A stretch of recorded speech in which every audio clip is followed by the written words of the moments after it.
We jump right into this portion of the build by removing the factory-installed Mcpherson struts to make room for our upgraded suspension. Only a couple bolts and a few nuts hold these very vital components in place. As you may notice, I do have the ability to once again use my air tools. Don't get too excited though, as this is just a temporary fix.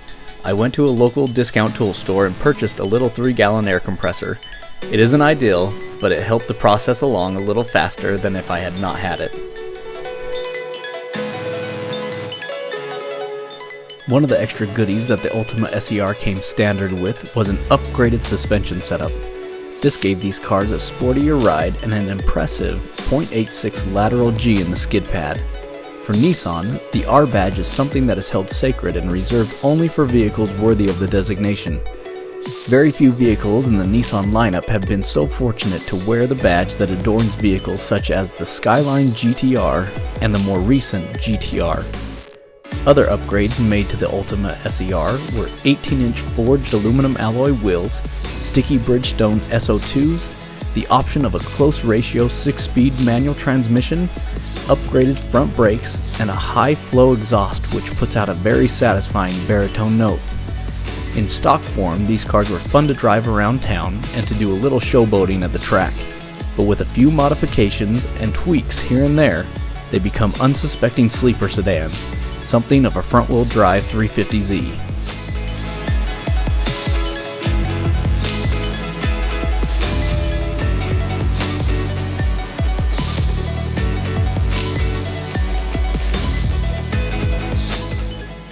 While the stock suspension that came with the Altima SE-R was good can always be made better.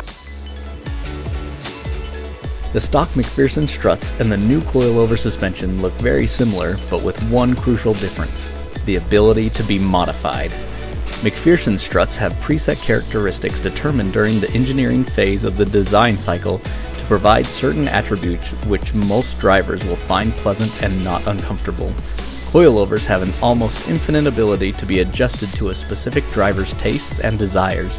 While coilovers are widely used to lower vehicles and stiffen suspension systems for sportier handling, they can likewise be used in the opposite way. If you want to make your Ford Fiesta ride like a fabulous 1985 Mercury Grand Marquis, it is well within the abilities of these systems to accommodate.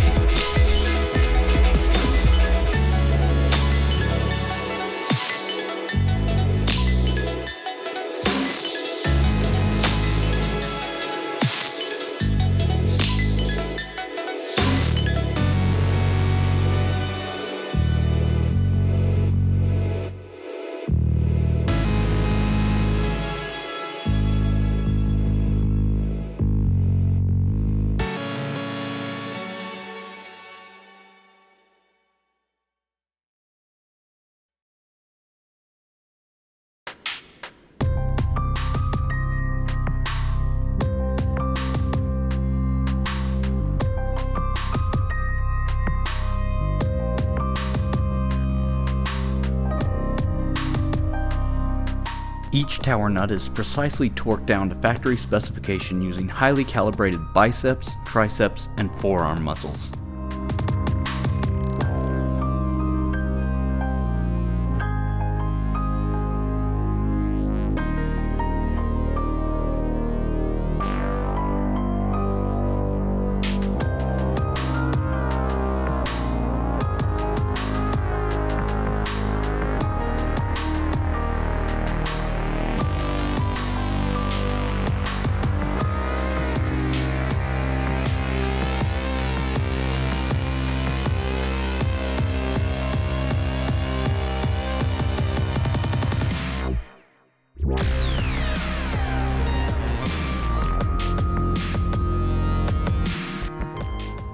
As you can see, these poor little 3-gallon air compressors are not up to the task of automotive mechanical work. These little compressors are built for simpler tasks such as carpentry nailing or furniture stapling, but we make do with what we have.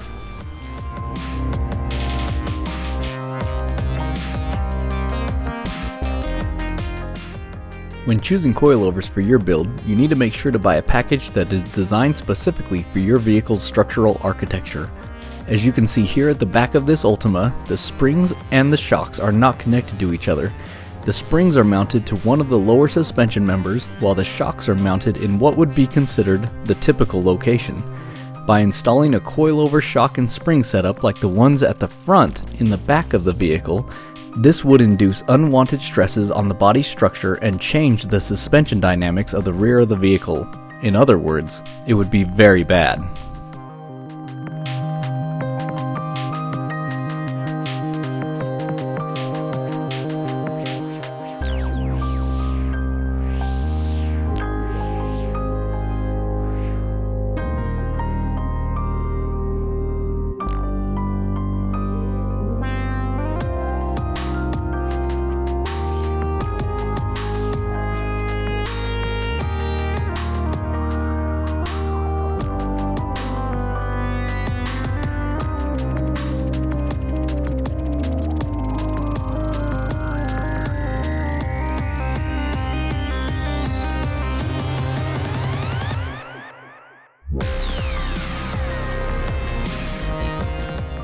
The little 3-gallon air compressor keeps chugging along as we remove stubborn bolt after stubborn bolt. This is going to drive me to get my bigger air compressor up and running again.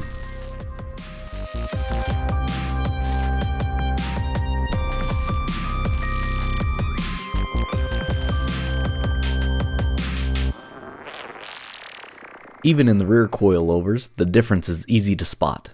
Adjustability is key.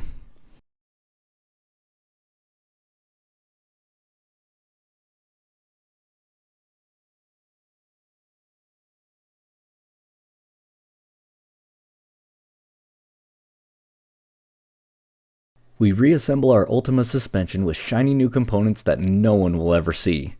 But if you are buying coilovers or springs for showing them off, then you are buying them for the wrong reasons. Components like coilovers are used as background actors to achieve performance characteristics not granted by stock OEM suspension components. OEM suspension components are designed for rideability comfort and safety for insurance purposes. Coilovers are designed to be adjustable, allowing the owner to dial in the driving characteristics they prefer on the road and on the track. With coilovers, you can reduce inherent suspension attributes such as understeer and body roll. You are also able to increase traction and driver confidence at whatever ride height you choose. Again, this can all go the other direction as well. If you prefer the ride characteristics of an old 70s land yacht with the feeling that you are floating across the pavement, there's always that option.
As we lower the Altima, we can see that the ride height is already reduced. As the new components settle into their new home, the Altima will continue to lower until the equilibrium point is reached between the weight of the car and the strength of the suspension.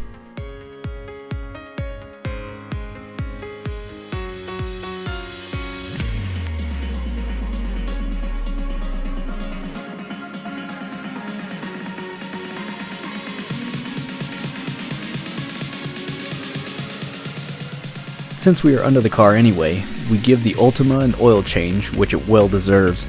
We replace the old oil with a premium synthetic blend from our favorite producer. And since I want my car to last a very long time, we add a little extra oil conditioner additive for a little added peace of mind.